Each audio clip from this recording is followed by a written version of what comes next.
So today I'm here with Ryan. Ryan, I just met very recently at an event in Los Angeles on Saturday, and I spoke to him, and he said he had a formula of reality, and I'm not quite sure exactly what it is, but I wanted to ask him questions and see what this is all about, and I'm just really interested in, and let's just talk to Ryan about it, and let's just see what happens. Okay, Ryan, why don't you just explain to me what it is that you're working on, the formula of existence. Is that what you said, or? Yeah, so there's a form of existence, and that's the cross or the quadrant. Mm-hmm. And reality expresses itself dominantly around this quadrant, what I call the quadrant pattern. So it's a cross, Mm-hmm. right? Okay, and you're saying reality forms itself around this cross. So yeah, the cross is dominant in existence, and just basically the pattern is it's kind of a 3+1 pattern. That's one way to describe it, but one way that I like to, one analogy that kind of gives you a good idea of this would be the 4 elements, where we have, according to Aristotle, there are 4 elements. Air is hot and wet. Hot things rise, wet things fill the container. That's always the first square. The first square is non-material. So you said air is hot and wet. It's hot and wet. So hot things rise, according to Aristotle, and wet things fill the container. So hot things, and what wet? Yes, okay, I understand that. So air is non-material. We're kind of in an ethereal state. The first square, that's kind of the nature of the first square. This is what we're living right now. Is that no? That's the first square. The First second square, okay. The second square is water. Water, okay. And now we're kind of getting material, but we're not material yet. We're not physical yet. Mm-hmm. But we're in that intermediate stage. Now, water, according to Aristotle, is wet and cold. And what is Aristotle like? So Aristotle was a famous Greek philosopher. Right. Ancient Greek philosopher. He came after Socrates. And I think that he kind of was a little bit antagonistic to Plato, because Plato saw things as coming from the world of forms, but he was more scientific oriented. Oh, okay. He wanted to actually look at things empirically. So your studies come from him. Is that what? No. This is just one example of a quadrant example that will give you an idea of this pattern. All right. So we were at water. So water is cold and wet. Mm-hmm. We're not yet physical, but we're more physical. Mm-hmm. The third element is earth. Earth is cold and dry. Dry things don't fill the container. Wet things fill the container. Water and air fills the container, but earth doesn't. It's dry, so it maintains its form. Mm-hmm. But it's cold, so it doesn't rise. Remember, hot things rise, cold things sink. Mm-hmm. Now we're in the physical. The third square has a more physical quality to it. The third square also kind of has a negative quality to it. It seems bad a lot of times. What is a third square? It's a physical matter-oriented square. Okay. So that's Earth. Okay, earth, then water, and then air. Mm-hmm. Now the fourth square is fire. Fourth is always transcendent. It doesn't fit with the other ones. So even when Aristotle was describing these 4 elements, he was saying that the first 3 are like one. They're very similar. They fit with each other: earth, or air, water, and earth. But he's saying fire, it's almost like it's separate. It doesn't fit with them. Fire, the 4 squares has a kind of a transcendent quality to it. If you think of fire, it's like pure energy. Now, fire is hot and dry. So it rises, but it also maintains a form like earth. So earth and air. Air and earth are hot, so they both rise. Mm-hmm. So it's fire, isn't it? Fire rises, yeah. I mean, not earth. I meant fire and air are hot, so they both rise. Right.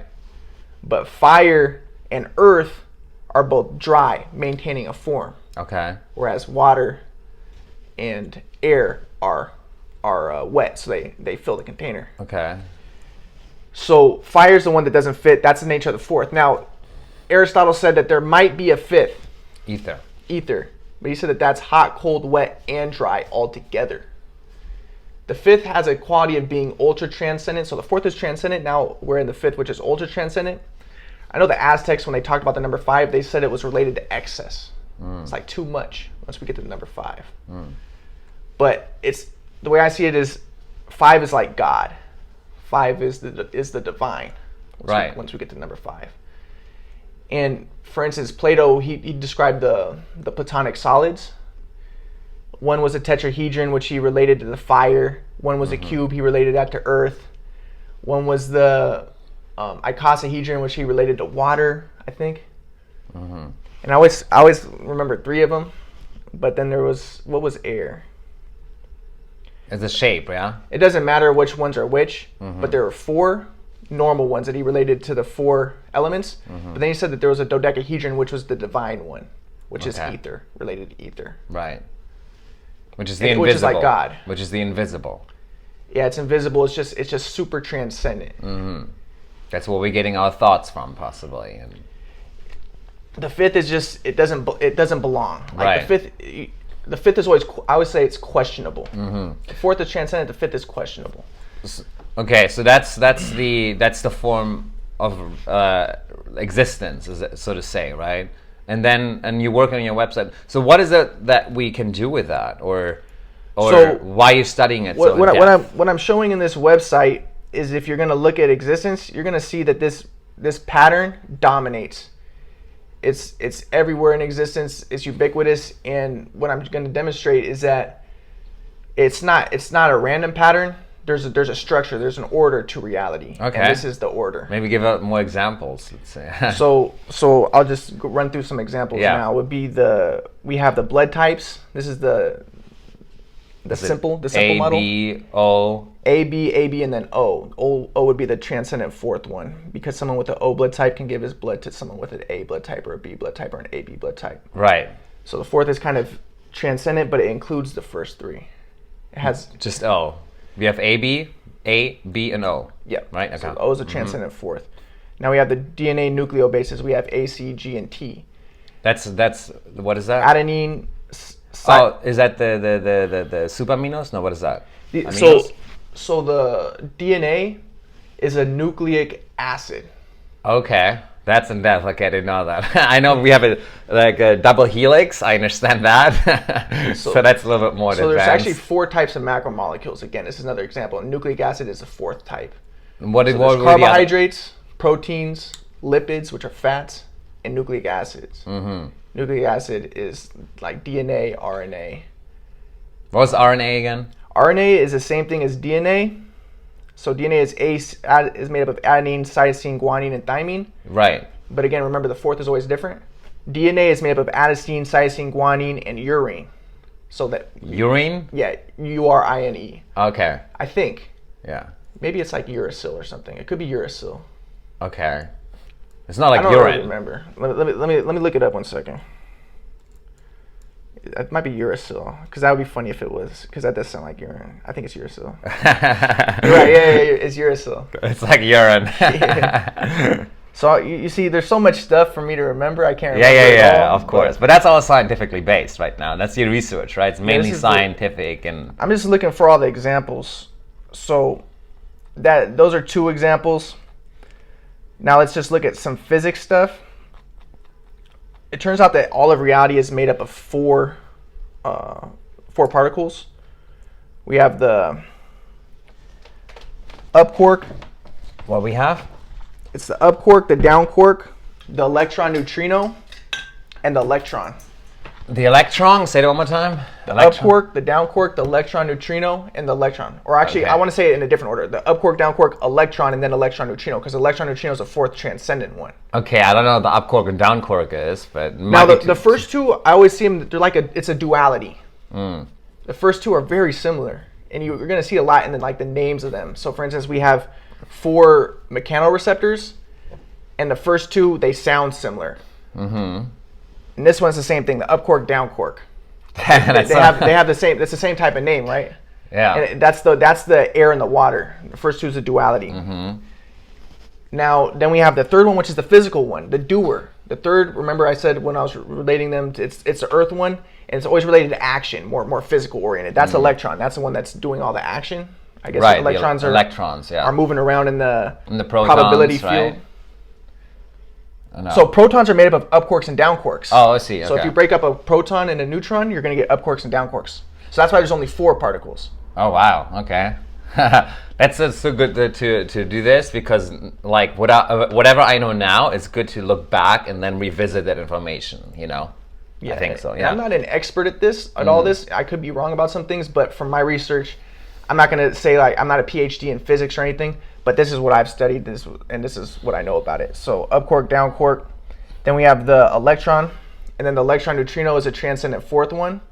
And what's interesting from what I studied is that the electron neutrino can become an electron or an up quark or down quark. Again, it's that fourth that kind of is separate, but it contains the first three. It has aspects of the first three. It could even become the first three. That's that transcendent fourth. And that's which one? That's the electron neutrino. The electron neutrino. Okay. And what's also fascinating is originally they thought there were only three. They didn't even know that the electron neutrino existed. Okay. They just thought there was up quarks, down quarks, and electrons. Then later they discover, okay, wait, there's this fourth one. They discover these neutrinos later. They say, oh yeah, there's this other aspect that we didn't know about. That's usually that's a lot of times what happens. So I'll just give another example of that phenomena. Would be originally biologists thought that there were only three kingdoms of life. They thought it was the plants, animals, and fungi. Okay, what's the fourth one? Then later Plants, humans. They said protists were the fourth one. What about humans? Plants? Humans are animals. They put humans in the animal category. Okay, and then the fourth one was what? Protists. What's that? What's fascinating about this is, again, we're seeing that separate but contains them. So this is what they say. This is what the biologists say. They say there's animal-like protists, plant-like protists, and fungi-like protists. I guess they're just unicellular. They still have... It's a cell. No. They still have cell walls. Okay. But I think they're just unicellular. So they're just made up of... I'm not sure exactly what they are, to be honest, but they're very simple. What is it, though? Is it...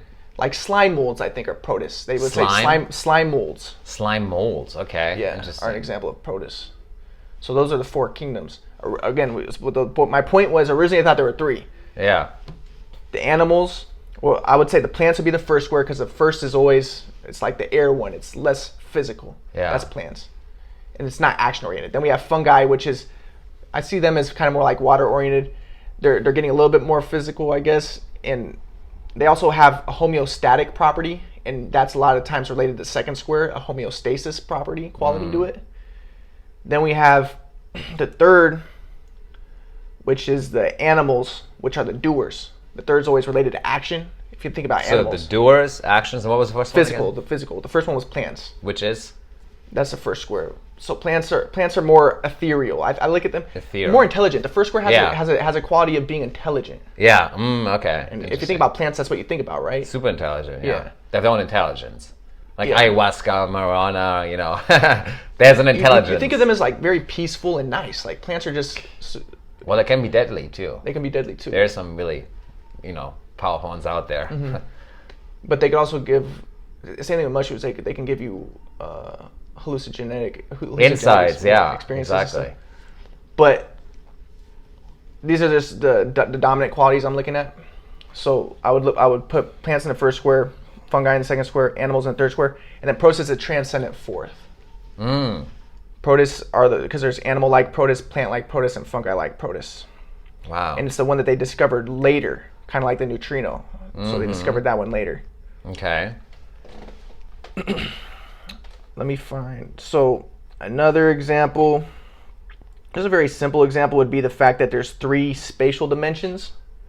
Give us an example what that is. That's length, there's a dot, a line, the width, or I guess it's length, width, height, and then time. So right. So the first 3 are spatial, and the fourth dimension is time. So we're getting into the transcendent aspect of the fourth.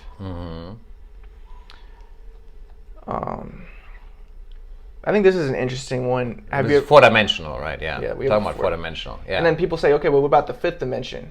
Well, that's that ultra transcendent. And the 6 and the 7 and the 8 and the 10th and the... But from what I was looking at, this is an article that I was looking at on Wikipedia on space-time by Max Tegmark. We are 5-dimensional beings. Yeah. So that's an ultra transcendent dimension. But Max Tegmark was saying that he has this diagram that shows, for instance, if you had a universe with 3 spatial dimensions and 2 time dimensions, you would have an unpredictable ultra hyperbolic universe. That's what we do. What we have. That's what he claims. So I think he's saying that it's not. So then he's saying that the three spatial dimensions and 1 time dimension is a stable universe. But you're saying 4 spatial dimensions and 1 time dimension would bring an unstable universe. And he goes through all this if you look at the diagram. Right. Does it seem like we're in a stable or in an unstable universe? Yeah. I think that kind of answers the question. I see what you're saying. Yeah. You know what I mean? If you just think about it, are we more in a stable or unstable? What does it feel like? To be honest, I don't really know exactly what he's talking about. Yeah. But yeah, all that's pretty complex. So But the basis is the 3 + 1 pattern. Right. So with this pattern, why are you studying it so in depth? Like, why are you so fascinated by it and just don't let go of it? It's like, okay, cool. Here's an interesting pattern I have been seeing that it's, there's 3 in existence, and I discovered, and then a lot of people later have discovered a 4th one, right? So you're saying that's the part of existence, but I mean, why? My question is, why are you so fascinated by it, and possibly also, why are you dedicating so much time onto that, and possibly later there could be a 4 + 1, right? That we could discover a 5th one, for example. It is 4 + 1, because it's 3 + 1, but it's also 4 + 1. Right. So we had 5 already. Because the first 4 are the 4th is transcendent, but at least the first 4 are linked. Mm-hmm. Once you get to the 5th, we're in a new quadrant, and the 5th will become a new quadrant. So now back to the first question: why is so putting all your time and energy into that after dedicating time to the existence? I'm more about the science behind it. What is it that inspires you to do that right now? Well, what happened was, it was kind of just an epiphany that I had my sophomore year of college. I was reading the Bible. The first time I ever read it, I was on the New Testament when Jesus was crucified. Mm-hmm. I was on that chapter, and I was thinking about a personality model with four types of people that my grandpa told me about: thinking people, emotional people, doers, and dreamers. And I thought, why is it that there's 4 types, not 3 types? And I realized, okay, dreaming is transcendent, but it contains the first 3, because when you dream, you have thoughts, you have emotions, and you do things, but you do it in the dream world. So, and then I recognized, okay, that's a cross, because there's the 4 types. That model is usually presented in a form of a cross. And then I just had this realization that, I was thinking of a lot of examples of this, and I thought, yeah, existence is really built around that pattern. Mm-hmm. And then I just started. I already knew it right when it happened. I knew it, that this was the theory of this is gonna fit everywhere, and it really does. Mm-hmm. And then I just started studying it, and existence kind of corroborated with my intuition that this is the way that everything's organized. So I'm talking about, you look at the planets, you look at your body. The planets? Give me an example of that. So an example of the planets would be, we have the 4 terrestrial planets. Which are what? Mars? Mercury, Venus, Earth, and Mars. Okay. And then we have an asteroid belt. We have what? An asteroid belt after Mars. And that there's the big 4 asteroids. So there's 4 asteroids that make. But there how many other 7 planets, right? No. No, I mean in this galaxy. So there's 4. We know of. There's 4 terrestrial planets, and then there's 4 gas giant planets. So again, it's that 4. It's that dominance of the 4 and of that pattern. Oh, I see. Okay, 4 terrestrial meaning. Yeah, and then you're gonna look, and then you look at the planets, and then you're gonna say, okay, there's a moon called Titan of Jupiter, and it has 4. They call them the 4 tiger stripes. And that's a moon for Jupiter? Yeah, Jupiter has 4 main moons, which we don't see. We see them in the star as a star, somewhat really far away. Oh yeah, probably if you have a telescope, you can see them though. Oh, that's amazing. Galileo saw them, and it's another fascinating example of 3 + 1, because when he first looked at Jupiter, he saw 3 planets. Then he looked later and he said, "Oh, there's a 4th." He didn't see it the first time. That's going to happen. It happens all the time. It's kind of a matrixy type of thing. That's the way that reality has presented itself. This just presenting this pattern over and over again. Interesting. And then the human body, how is it for? So I'll just give a few examples. We have the 4 chambers of the heart. Right.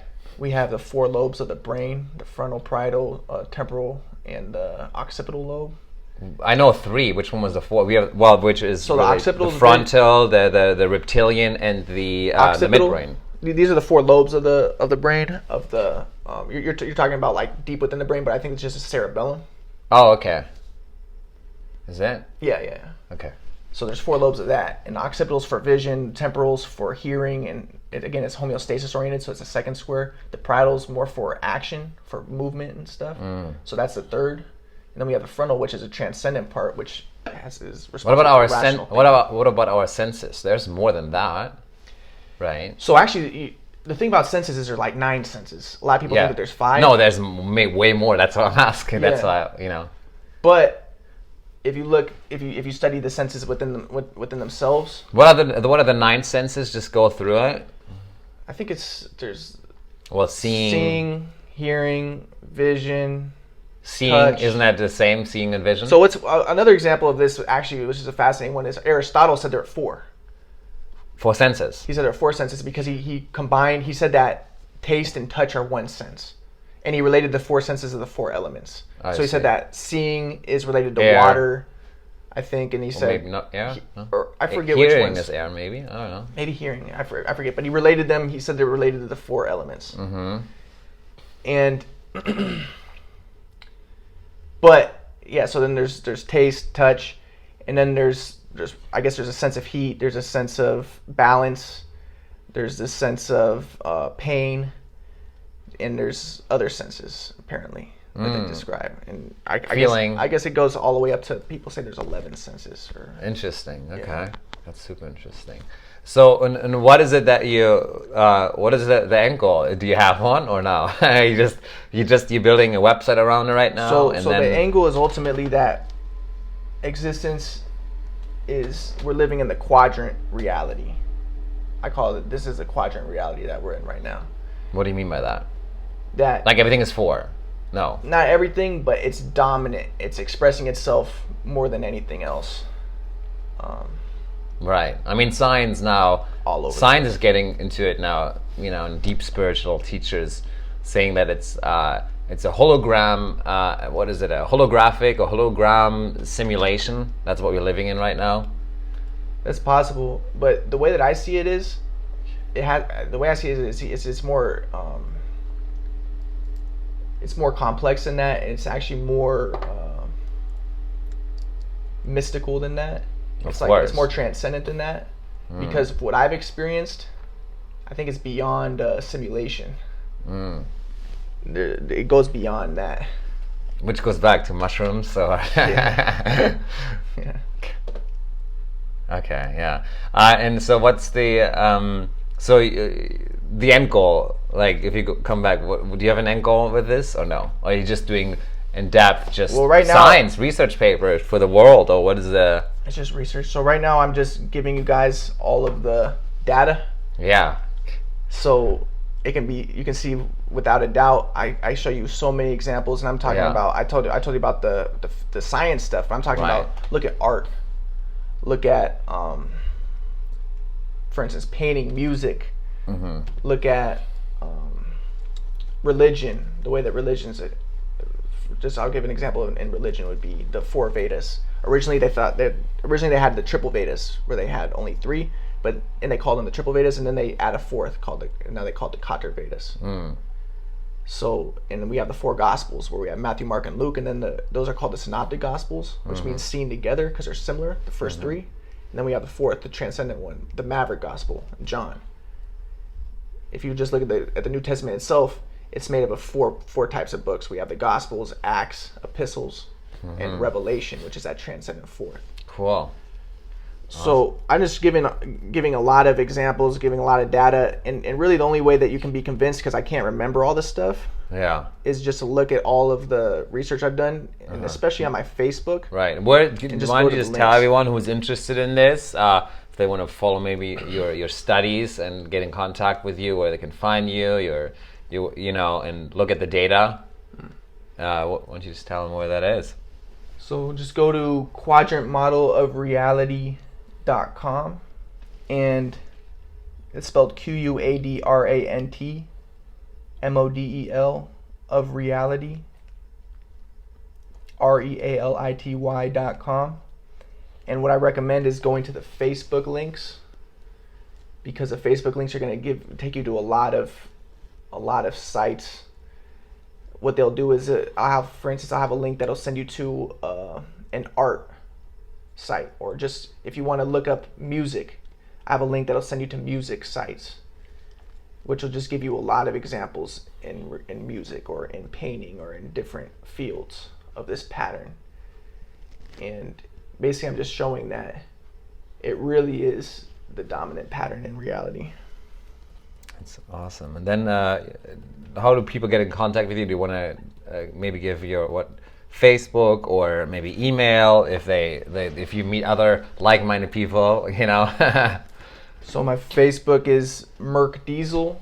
You have to type MERK space DIEZLE, and that's also my rap name. That's why I use that name. Because my last name is Merkel, so my friends would call me Merk Diesel, kind of like Shaquille. He's called Shaq Diesel. And I don't know if I want to give my phone number. No, don't give you a phone number. Just so maybe that's just that's my fine. Facebook. Yeah, that's fine. All right, cool. You know, thank you for, you know, giving us information, and you know, we'll check in with you and if maybe in a few months, maybe in a year, and see what your studies. Yeah, I would love to just go through a ton of examples to show, because I have them all right here. I could just go through all the examples, but it'd take a long time. Yeah. But I think if I read you just one book, because right now I'm looking at one of my books, if I just read one book, and I have like 10 written right now, I think you would see, wow, this is pretty compelling. And you wrote that book. Yeah. Yeah. And and they can find it on your website? Or? Yeah, if you go to my Facebook and just go to Merk Diesel Books, MERK space DIEZLE books, then you'll find these books. Okay. And then just so you guys know, the website does need some work, but that's okay. He's working on that. And I'm looking for people just to help me get this idea promoted and help me get books published, and that's mainly it. Yeah, awesome. Cool. Thank you.